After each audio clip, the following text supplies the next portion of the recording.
Hey and welcome back to Fanfic Reading. Today we are reading How It Feels by Raalm and ToxicExotic. I hope you enjoy.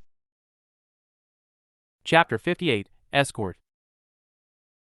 Vibrations ripped through Crescent Rose as Ruby pulled the trigger, the sensation jostling her fingers and sending tingles up her arm as the sharp blade tore backwards, ripping through a Beowulf's neck. It was a feeling she had never stopped loving, and one she would have loved to feel it with every swing. Unfortunately, with only limited ammunition at her disposal, that wasn't really an option, so she settled for carrying its momentum and letting it slide over her back and through yet another Beowulf. Catching it with her left hand, she retracted it and fired off another shot at a creep that had just emerged from the woods, turning it to smoke instantly. The horde had been coming strong for almost 10 minutes, and while it was definitely not big enough to give her much concern, she was definitely glad that Allie had given them a warning. It had given the menagerie guards just enough time to get into position and perform a defensive perimeter around the civilians, who had all rushed back to the cart for safety. Unfortunately, with all the scared non-combatants gathered there, it was naturally going to draw the largest number of Grimm, but Saber, Young, and Princeton were all close by to help where needed. Blake, on the other hand, had been separated from the main group. Since the girl and her parents had been too far away from the cart to make it back, they had been stranded a short ways up the road when the Grimm had emerged from the woods.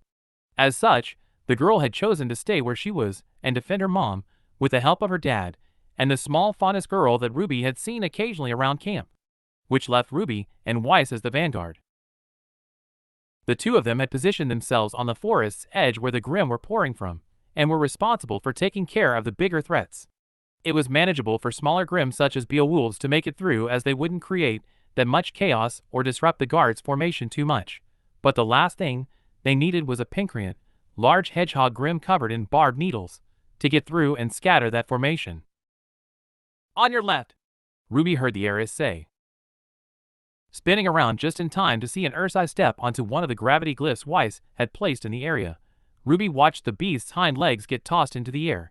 Taking advantage of the creature being off balance, she whirled her side around and sliced cleanly through its exposed belly. "Thanks," she breathed and scanned for the next big Grimm among the trees. "I feel bad for using the group as bait." It had been Saber's plan. While they were definitely capable of taking out more minor Grimm than they currently were, the man had instructed that they let more through in order to keep the people scared. "Keeping the Grimm focused on the group means less focus on us," Weiss replied with a grunt. "Which means not as many attacking us while we take out the big ones." Ruby finished her friend's sentence. "I know, but I still don't like it." "It's a sound strategy," she heard Blake say over the comms. "If they weren't focused on them, we would be overrun too. Ilya, bridge!" Pulling her eyes away from the treeline and looking towards her girlfriend, she watched as the small girl, that she now knew was called Ilya, lashed out with her whip, wrapping the tip around the neck of the dryad. Jumping off the girl's shoulder, Blake ran up the thin line of metal toward the large tree-like Grimm and lashed out with both her blades. Before the creature even began to fold in on itself, the Faunus grabbed the end of the whip and Ilya slammed her down on the top of an Ursa, that too turning to smoke as Blake drove Gamble's shroud into its skull. Slightly surprised at the level of teamwork they had just displayed, Ruby racked her brain for who the girl could be. It didn't take long, however, to remember her name. She had been the girl in Blake's diary, the one who had been Blake's best friend during the time they had spent together in the White Fan, and who the raven-haired Faunus said was just as confused as her. She also remembered that the girl was a chameleon Faunus, which explained why she kept disappearing. Even cooler, she thought to herself at the fact the girl was able to do such a thing without need of a semblance. "I suppose," Ruby hummed, Crow's words about doing what needed to be done ringing in her head. "You worry too much, sis," she heard Young chuckle. "Keep sending the babies our way. We can handle them." "All right," she sighed, hearing a loud skittering to her right. "Weiss, we've got a milligreed." Slithering through the trees at surprising speed on more spiked legs than Ruby could count was a 30-feet-long millipede. White, segmented armor covered its entire back and large, blunt teeth hung out of its mouth. While Ruby had never fought one before, she knew they tended to burrow and live inside hills, creating complex tunnels that unlucky hikers would occasionally fall into. Thankfully, though, while they were rather large and very good at trampling things, they weren't very difficult in a head-to-head fight due to lack of options.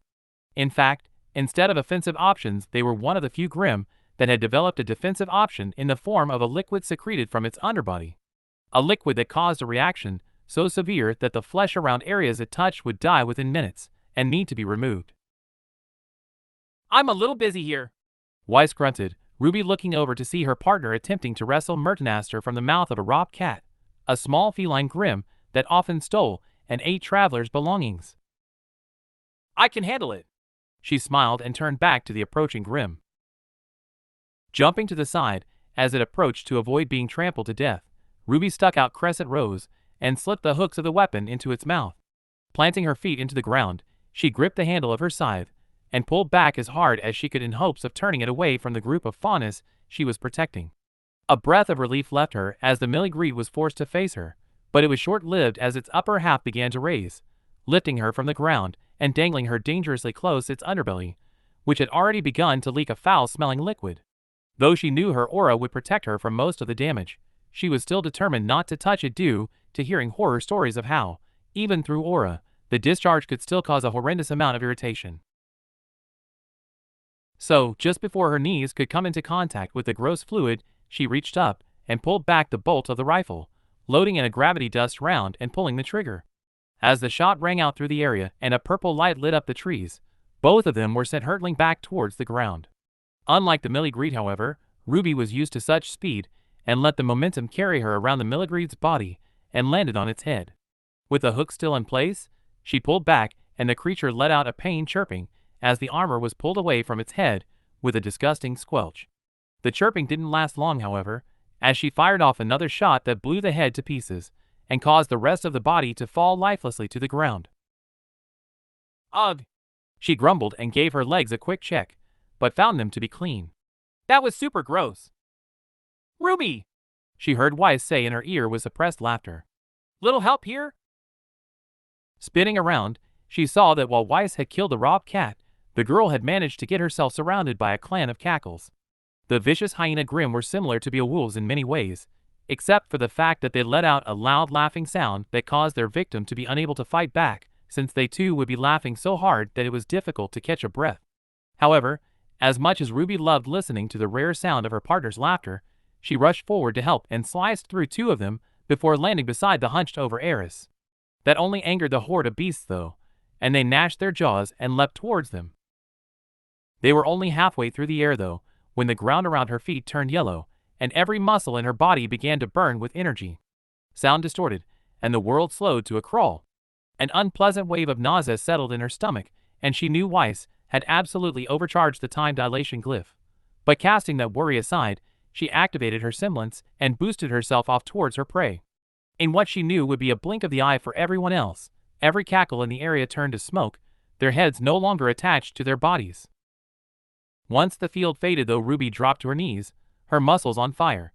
It wasn't more than she could handle, but it was still enough to make her grunt in pain as she reached out for the scythe that had slipped from her grasp. "Sorry," Weiss grunted, plunging her rapier through the chest of a Beowulf that tried to get past her. "Still working on that one." "It's fine." Ruby breathed and used her weapon to stand up, only for her legs to buckle. "I just need a sec." "Take your time," the ivory-haired girl replied, straightening her posture and holding her rapier out. "I can handle the Grimm for now."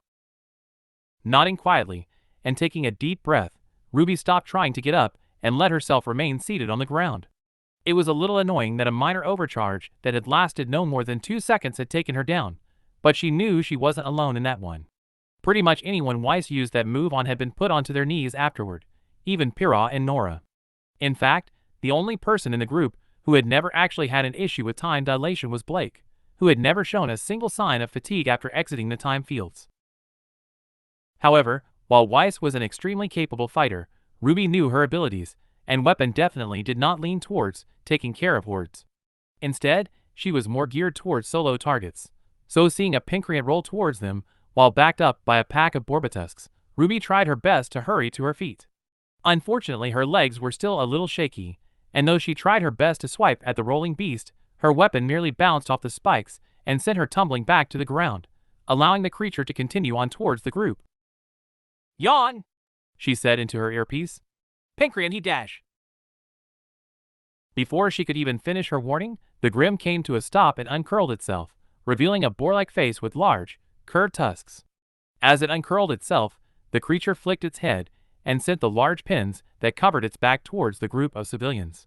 However, with surprising agility, Princeton leapt in the way and raised one side of his cloak, each pin bouncing off of it with a loud clanging sound. Spinning on the spot, he raised the left side of the cloak, causing the sword-shaped tassels to slide through the beast's body with zero resistance. That struck Ruby as a little odd, since she had definitely seen the cloak swishing around like fabric earlier that morning. "Not bad, Prince."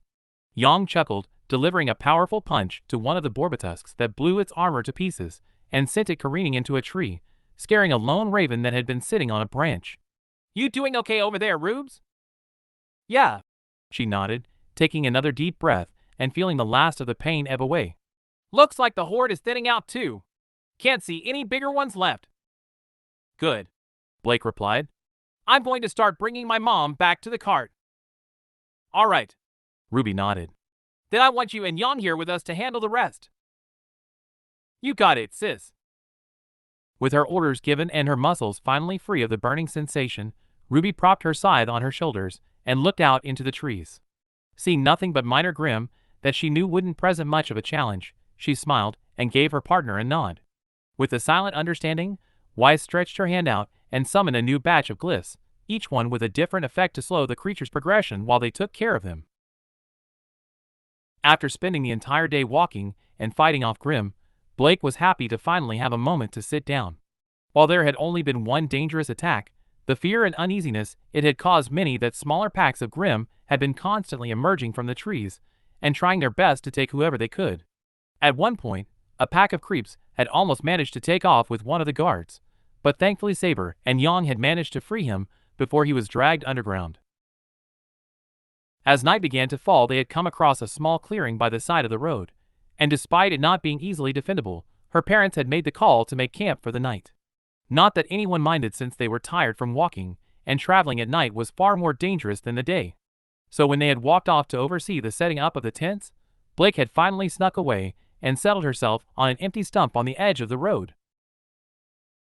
It wasn't all bad though. For the first time in a few days, Blake was finally starting to feel a little bit better.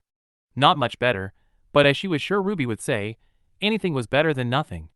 Maybe it was the fact that she was finally speaking about it instead of keeping everything buried, or maybe it was her mom and dad's comforting presence. She didn't know. All she did know was that she no longer felt the urge to cry. And surely that was a good thing. So, leaning back on the stump and letting Ruby's words about how she deserved to be happy fill her head, Blake stretched her shoulders and went to stand up. However, before she could even push herself off of the dead tree, something pulled her attention to the other side of the road they were camping next to. Hovering in the dark a few feet off the ground were two red lights, as small as ping-pong balls. They circled each other, gliding over one another as if dancing, but the dance was far from pleasant. Surrounded by the pitch-black darkness of the forest, it felt ominous and creepy enough to send a shiver down her back. "Sup, Broody?" Starting slightly at her partner's cheerful voice, she looked up with a scowl and saw Yang approaching with 2 drinks in hand. "What are you looking at?" Looking back to where the lights had been hovering, Blake was met with nothing but darkness. "Just a Grim," she theorized. "Or maybe fireflies, and I'm just going crazy." "Going crazy? You always have been." Blake sent the girl another scowl, though all it did was make her chuckle. "Relax. You make it look good." "Is that your idea of comforting?" "No." Yang scoffed and sat down. "Comforting you is Ruby's job. So what's yours?" "Taking your mind off it." She passed one of the bottles of water up to her. "Which would be a lot easier to do with alcohol, but apparently that's the one thing nobody here brought with them." "Maybe because being drunk on a mission is a bad thing?" she replied and took a sip of the water. The girl waved away the comment and laid down on the grass, her lilac eyes gazing boredly up at the stars. Shaking her head and standing up, Blake walked over to the blonde and laid down at her side. Instead of the back of her neck touching soft grass though, it landed on the firm muscle of an arm that quickly pulled her into a hug. With a soft sigh, she didn't bother to fight it and let herself cuddle up to her partner. At least she was warm. "You must really miss Coco and Velvet," she quipped, earning a soft chuckle from her partner. You have no idea. You'll make do for now, though.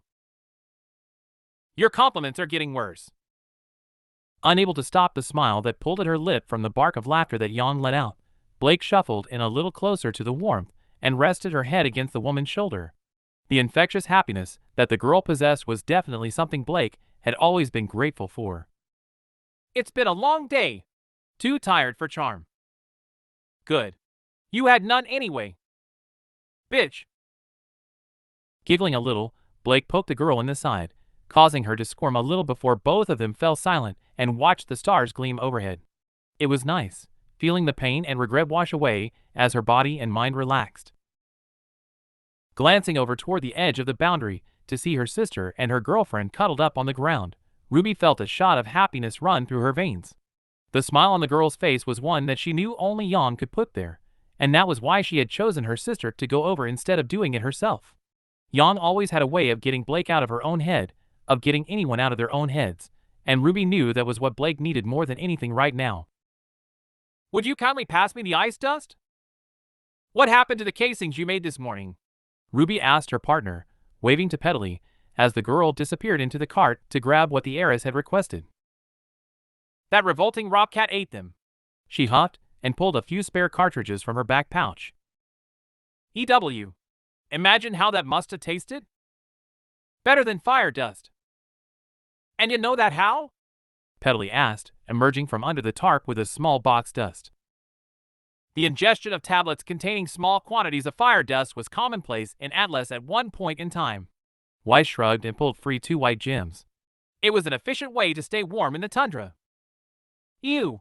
Both Ruby and Petaley replied, causing the heiress to roll her eyes before walking off and muttering something about growing up. I'm glad I ate a lesion, the younger girl said, faking a gag. Me too. Ruby shivered, unable to imagine eating dust, even though she knew there were definitely people out there who put it into their body to fight. So you need anything else? Ruby thought for a second, only for her stomach to give her the answer with a loud growl. It had only been a few days, but she could already feel her energy levels dropping due to the constant use of her semblance and lack of sugar. Don't suppose you've got some cookies back there? Or strawberries? I didn't see any. Let me take another look.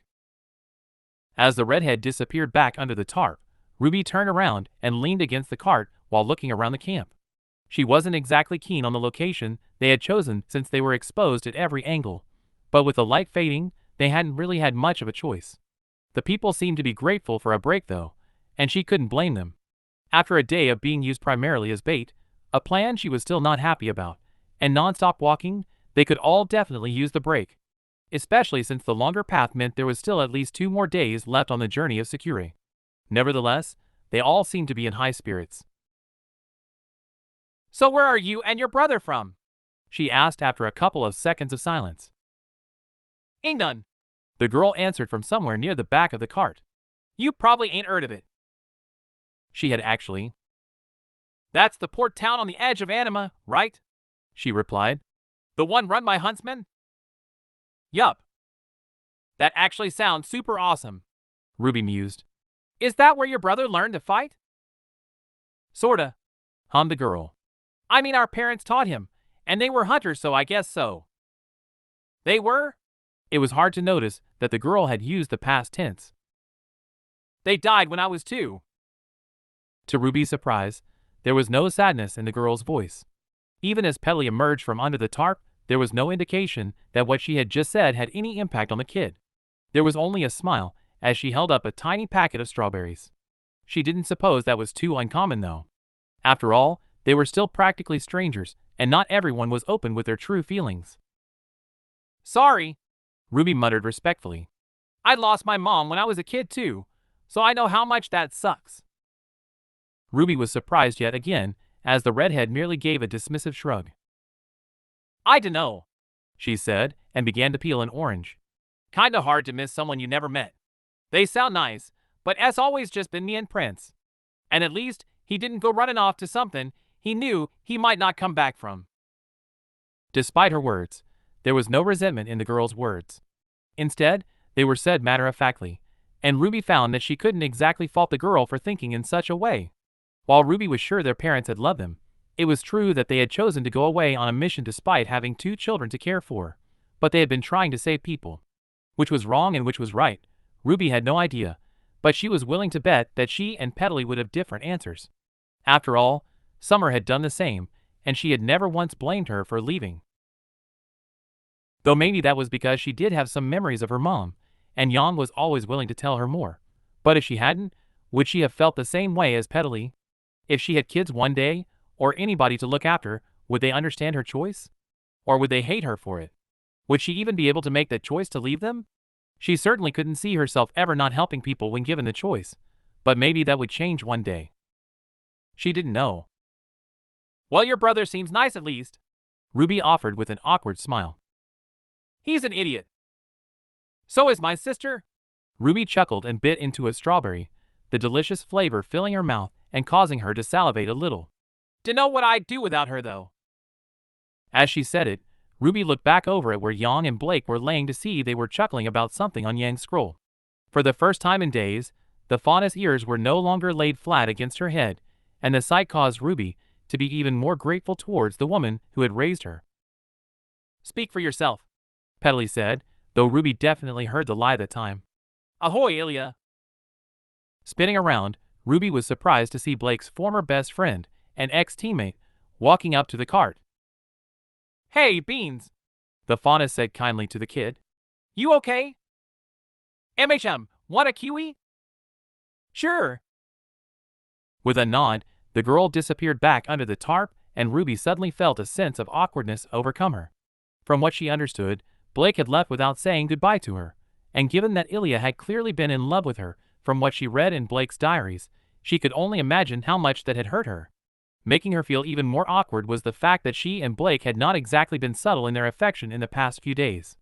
However, not wanting to potentially insult someone who could still be one of Blake's friends, Ruby swallowed her nerves and flashed the girl a friendly smile. Hello again. The girl's smile dropped instantly, and her gray eyes roamed up and down her body, finally coming to a stop around her midsection. Hearing a snort of derision from her, Ruby looked down and saw that Ilya was looking at her rose-shaped belt buckle. What? She asked as Petal emerged from the cart and handed the girl a kiwi. Nothing, Ilya said in a bitter tone. Guess she never did get over him. Without another word, the girl stalked off, leaving Ruby quite confused. She had no idea what she and Adam had in common, or what her rose buckle had to do with him. Knowing better than to follow the faunus and ask though, Ruby let out a frustrated breath and leaned back against the cart. I don't think she liked you, Petal chuckled, though shook her head when Ruby let out a groan. She's been weird since you lot arrived. I guess she's still upset at Blake. Ruby sighed and bit into another strawberry. Lot of people are, the younger girl said offhandedly. But I'm going to sleep. Tell Prince I'm guarding the cart. Looking up at her to see the freckled girl whittle a combat knife, Ruby gave a small nod and remembered when she had done the same when they were younger. Though of course, the cart had been in her room and not in the middle of nowhere surrounded by Grimm. But the guards were on patrol, and if there was an attack then, the cart would probably be the safest place. So, as she considered maybe talking to Blake about what Ilya had said, she pulled the tarp back over Petal's head as the girl laid down on a blanket she had already prepared and pushed herself off the cart to begin looking for Prince, making sure to inform one of the guards too so that they knew to look out for her as well. Chapter 59, Risk. Hee-yaw! Yang called in an amused voice. Get up, lil sis. Despite hearing her girlfriend groan, Blake let out a small chuckle at her partner's playfulness. I'm not a horse, Yang, the girl grumbled. Let's see, the blonde hummed, looking down at them all from the top of the car. You're pulling a cart, can run really fast. Oh, and you're eating a sugar cube. Seems like a horse to me. Ugh. Ruby pouted and shook her head. I'm only eating it because there's nothing else. Sugar on its own tastes weird. Blake's heart went out to the Reaper at the sad look on her face. Since the journey from Menagerie to Vale had taken longer than her parents had thought, and because more people had joined them, the food was starting to run a little short. While there was definitely still enough to feed everyone, a vast majority of that was fish and vegetables, neither of which were able to give Ruby the kind of energy she needed. And though Callie had offered her a few sugar cubes from the tea box, Blake knew they were doing very little to help. I'll buy you some protein cookies when we get back, Blake offered with a smile. As many as the store has. That sounds good. I just want a warm shower. Weiss sighed and looked at her fingernails, which were dirtier than Blake had ever seen them. To her credit, though, while Weiss made some occasional comments about missing her usual comforts, the heiress was definitely not afraid to get her hands dirty. No matter what it was, or how people asked, she had taken to trying to help people around the camp whenever she was asked. Same. Yang joined her, running a hand through her hair. My hair is a mess. Looks the same to me, Ruby smirked. Out of the corner of her eyes, Blake saw her partner's eyes turn red as she threw a scowl at the younger girl. It didn't last long, though, and a few seconds later the blonde hopped down from the cart and stretched her arms. Excuse me if I don't take hair advice from you. Yang poked her in the arm. Not after last time. Oh yes, the short hair incident that you refused to show us pictures of? Blake teased. Because I burned them all. Dad has won, Ruby whispered, her voice so quiet that only Blake heard her. Shame. Blake shrugged with a wink to the redhead. Would have been fun to see. Well, tough luck, the brawler said smugly. So, apart from a shower, what are you lot looking forward to most about getting back home? A comfortable bed, Blake admitted longingly. I forgot how much I hated sleeping on the floor. Cookies, Ruby mumbled. And catching up with John and Pirra. A shower. I said apart from a shower. That is it, Weiss shrugged. I made sure to download all my study material to my scroll, and my desk documentation can be done wherever. Oh, Yang smirked and put an arm around the girl's shoulder, causing Weiss to give the girl a dirty look. You could go on the dash? Keep telling me to accept, and I will tell him no just to spite you. The tone in Weiss' voice was more than enough to give Yang pause. It wasn't rude, nor was it angry, but it was very clearly fed up, and Blake couldn't blame her. Though the heiress had shown a lot of patience with Yang's prior prying, even Blake had to admit that the girl could come across as a little pushy. And to a girl who'd spent her whole life being pushed around and told what to do, it was understandable why Weiss was starting to find it annoying. Apparently realizing that herself too, Yang quickly held up her hands and backtracked. Sorry. Stop pestering her about it, Yang. Ruby scolded her sister, her voice lacking its usual authority since the girl was so tired. We have a mission to focus on anyway. All right. Yang put her hands into her pockets. How far are we from the dead zone border anyway? Knowing that Yang was trying to move the conversation on before she accidentally caused an argument, Blake pulled the map from her pocket and quickly found the road they were traveling on. Running her finger along it and figuring out the distances, she saw there was still a little ways to go. Maybe a day? She guessed. We're still on the southwest side of the hill, so if we're quick and there aren't many grim attacks, we might be able to make it by tomorrow night. If there are, then we'll be spending another night out here. Ruby finished for her. Yeah. I'm going to take bets on the ladder, the white-haired heiress said, pointing ahead of them to the sky. Looking ahead to where the girl was focused, Blake saw dark gray clouds emerging from behind some faraway hills to fill the sky. Even from where she was, Blake could see the lightning that was ripping through the clouds and let out a sigh. A thunderstorm was exactly the opposite of what they needed, but unfortunately, while it was still a few miles away, there was no doubt that it would be over them in no more than a few hours. Then we need to get a move on and find a place to bunker down, Ruby said, pulling out her own map and finding the place Blake was pointing to. Once that storm hits, it might as well be like traveling at night. All right. Ruby turned to look at her partner. Do we have enough dust for a lightning rod? Weiss jumped up onto the side of the cart and pulled back the tarp. Hearing a box shift aside and an uncomfortable noise coming from her friend, Blake turned to see a grimace on the hunter's face. We have a strong enough lightning crystal to attract and store any strikes that come at the camp, she said with uncertainty. But we don't have enough earth dust to calm it in the morning. Which means? Blake asked. Which means that if the crystal takes more than 2 hits, the dust will be supercharged and become volatile, making it unsafe to handle, and much more destructive. Then we just leave it behind when we go in the morning. Yang shrugged. It's not that simple, Yang, Ruby said, her face matching Weiss' uncertainty. When it eventually blows up, it could cause a forest fire. We'd have to take it with us to discharge it safely. But that would put us and Secure at risk. And a forest fire would put everyone nearby at risk, Ruby countered. How would we even transport it, though? Blake asked. We can't exactly put it in our pocket. With this, Weiss said, pulling a dust container from the cart with an STC logo stamped on the bottom. STC cartridges are designed to block out anything that could trigger the dust inside. Except they aren't made for volatile dust, but I could modify it to keep the crystal still with ease. Then all somebody has to do is carry it. But if they trip or get attacked by a Grimm, then it explodes and we all die. Yang finished for her sister. Ruby's face dropped for a moment as she fell into thought. For a girl who hated putting people at risk, Blake didn't doubt that a situation where it couldn't be avoided was definitely not going to be one the Reaper took lightly. Whatever you choose, we're with you, Blake said, taking her hand and squeezing. Bright silver eyes looked up at hers, and Blake saw the uncertainty there, saw the worry in the way Ruby nibbled at her bottom lip. However, knowing that the girl had yet to make a decision that steered them wrong, Blake offered her a reassuring smile. The leader took a deep breath. We use the crystal. Out of the corner of her eye, Blake saw Yang look away.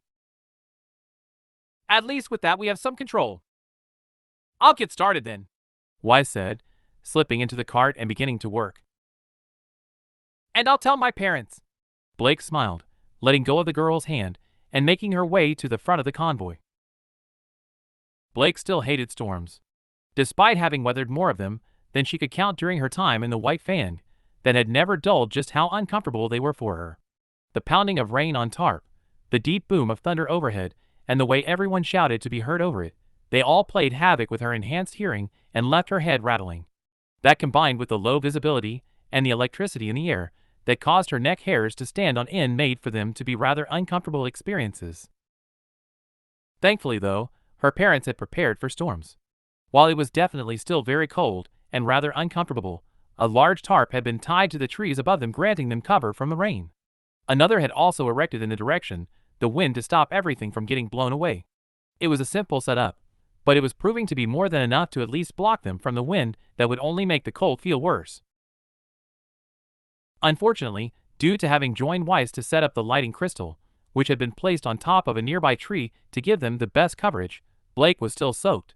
So making her way over to the campfire that had been set up near the corner of the camp, she sat down next to it and held out her hands to warm them up. I know you're here, she said with a happy breath, enjoying the warmth that radiated through her. You were always by the fire during storms. Nothing happened for a few seconds, so Blake waited patiently. If she chose not to reply, then she wasn't going to force her. I get cold easily, said a voice after almost a minute had passed. Well, you'll be warmer if you stop hiding, Blake offered. On the opposite side of the fire, the ground shimmered and the colors twisted. All the leaves and twigs turned pitch black as Ilya's body appeared. Blake wasn't sure if it did actually work or not, but Ilya had always sworn by the fact that, just like clothes, being as dark as possible made her absorb heat better. There, she grumbled, the only part of her body that wasn't pitch black being her eyes, which had returned to their usual gray. But only because I'm cold. MHM, she hummed in return. For a few minutes, they both sat in silence and enjoyed the heat that the fire provided. It was nice, and reminded her of the old days. Though they had definitely talked a lot, they'd also both had days where one of them wouldn't be in the mood for talking. That silence, that silent understanding of each other's needs had been something that had always kept their friendship strong. But when Blake had begun to have her doubts, that understanding had begun to falter as neither of them wanted to discuss it for fear of turning the other away. It was a disconnect that had affected them right up to the day she left. It wasn't planned, you know, she said absent-mindedly, her eyes focused on the fire as she rubbed her hands together. What wasn't? Leaving. She saw Ilya shift in the corner of her eye. Not entirely anyway. Ilya stayed quiet and looked down at her knees, so Blake continued. It all just happened so suddenly, she breathed. They didn't even know we were there, but he was going to kill them anyway. That's what Adam always did, Ilya muttered. You just always believed his lies. Blake knew Ilya wasn't wrong. while there had definitely always been a part of her that doubted Adam's reasoning. Time and time again, he would tell her that the lives taken were accidents, that they had forced his hand, that it wouldn't happen again, yet they always did. And every time they did, she chose to believe him over what was obviously true. Had she not been on the train that day, had she not seen undeniable proof of what he was, would she still be at his side? Would she still be choosing to believe those lies? Then why did you follow him? Blake asked curiously. Ilya stayed quiet again, but there was contemplation in her eyes. In truth, Blake wasn't sure she wanted to hear the answer. Ilya was her friend, someone she still loved, but it was also undeniable that the girl was definitely capable of becoming just like Adam. She had the same anger, the same darkness, and though she took no pleasure in the things she did, Blake also knew that Adam hadn't either, at first. I wouldn't expect you to understand, the fauness eventually said with a shake of her head. You've had it easy. You grew up in the nicest house on a tropical island, were treated like a princess by your parents and everyone on Menagerie. You never lost anyone, never had to fight for or give up anything. You simply chose to. But me? I lost everything. Everything I had and loved was taken away from me. My parents, my school, my future. You? Ilya's voice turned bitter. You have no idea how that feels. I can't just leave the white fan like you did, Blake, because I have nowhere else to go.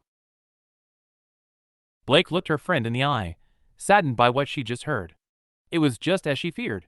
Ilya was lost, stuck in a vicious cycle of anger and revenge that she felt she had no way out of, too scared to leave because she knew that if she did then life would become so much more unbearable. And Blake could hardly deny that she was right. Those few months between leaving the White Fang and entering Beacon had been downright miserable. Believing every bridge in her life to have been burned, she felt utterly alone and without hope. So much so that she had been tempted to return and face the consequences, but she knew she couldn't. What about the people you hurt?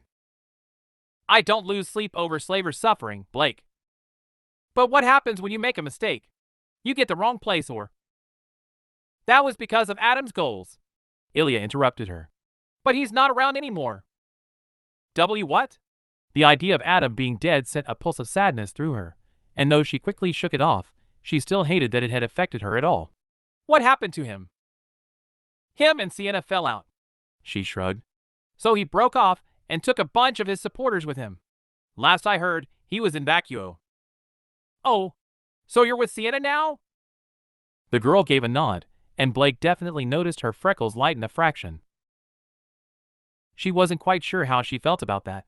Sienna was a complex person, and while definitely better than Adam since she did seem to care about creating some kind of equality between humans and faunus, the woman was still very violent.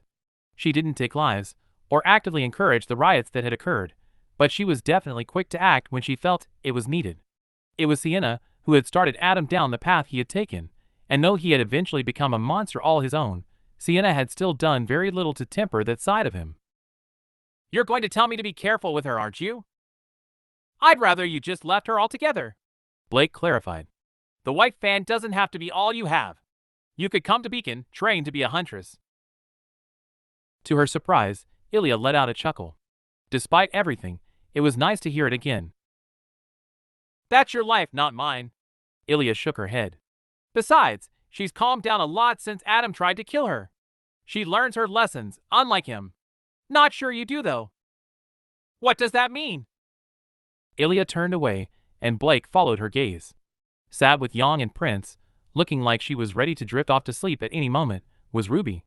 It didn't take long to put together what Ilya meant, especially since Ruby had told her what the girl had said the night before. She's nothing like him. Really? Ilya scoffed.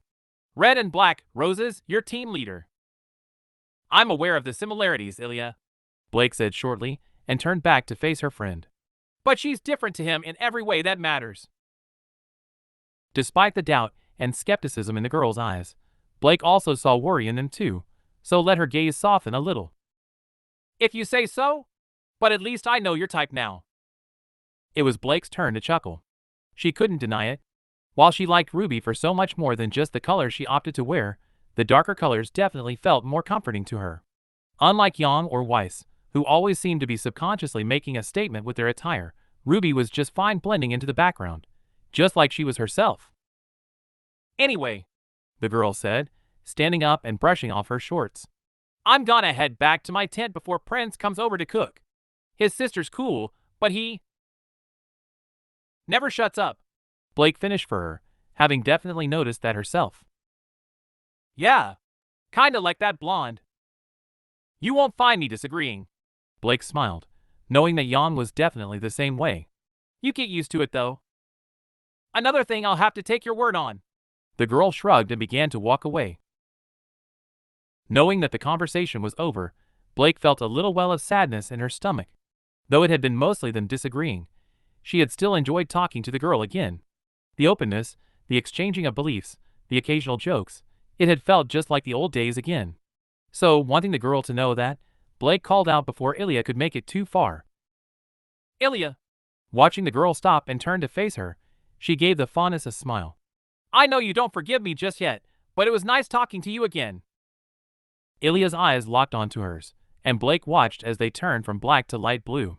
And though the girl merely gave a nod of her head before continuing on her way, Blake was more than satisfied with the color change. The day had actually been a good one. While they had been forced to set up camp early due to the storm, there had been very little grim attacks along the way. With only 2 minor hordes, 1 Deathstalker, and a few grim she'd had to run out from under the tarp to take care of, the journey was looking to be smoothing out somewhat, and Blake knew that should only improve once they passed the dead zone border due to those areas being more frequently patrolled. The conversation with Ilya had definitely been another good note, and so had the dinner she'd shared with her parents and the camp, which had ended with Mr. Thistle retrieving a guitar from the cart and playing some music for them. And though his voice, and the voices of many others in the camp, was not particularly great, the night had still been a lot of fun. After a while though, as people had slowly retired to their tents, the joy had died down, and it had just been Blake and Jan left at the campfire. All right. Blake grinned an hour later and yawned. I'm heading to bed. And here I was thinking you'd join me on the night shift. Jan stretched her arms and threw another log on the fire. You didn't join me last night. Jan merely waved a dismissive hand. Besides, you and Weiss have some making up to do, again. Yeah. Jan grumbled and leaned back. It's too late for a lecture. Just go to bed already. Blake wasn't going to argue with that order, especially not since there was a beautiful girl in her tent that she couldn't wait to cuddle up to and get warm. So, giving the blonde a wave, Blake left the woman to her guard duties and made her way towards the tent. Pulling the zipper open gently in hopes of not waking the girl, she peered inside and saw Ruby huddled up in the sleeping bag. While she was still shivering, she looked to be asleep, so carefully slipping inside, she slowly began to peel away her still damp clothes. Blake? Oh. Blake paused, her hands on the clasp of her soaked bra, before remembering Ruby couldn't see anyway. I thought you were asleep. In the darkness, Blake saw the girl give a shake of her head. It's too cold. Yeah. Suppose you've never camped in a storm before, huh? Nope. The girl confirmed tiredly. Is it always this cold? Not during the summer. Blake chuckled and pulled the wet article of clothing off. With the small amount of heat the fire had imbued into her clothes gone, she felt herself begin to shiver too, so quickly moved over to the sleeping bag and slipped inside. Pulling the cover up to her chin, she turned to her side and wrapped a hand around Ruby's waist and let Ruby press her cold body into her. However, while the shivers continued, Blake felt the girl freeze in place as a hand landed on her stomach. Blake, are you? My clothes were damp. Blake quickly reasoned, not wanting the girl to get the wrong idea. And it's warmer like this with 2 people, so I wasn't. It's fine.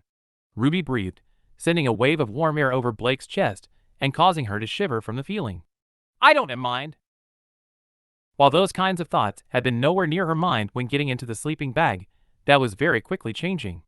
The innocent act was starting to feel a lot more awkward, especially since their exploring had not really continued since Crow and Yang had interrupted them that day in the dorm room. Things had been so busy, and both of them had been so focused on the changes in their own lives that neither of them had really been in the mood for anything more than sleeping. And even then, they still both wore pajamas. However, laid in the sleeping bag almost completely naked, aside from her underwear, for the first time, Blake was definitely starting to feel those desires come on again, especially since Ruby's fingers had begun to delicately dance along her stomach. Should I? Ruby hesitated. Should I take mine off too? Huh? Blake asked, her straying mind snapping back to attention. Skin-to-skin contact is better for warmth, right? Ruby muttered quietly.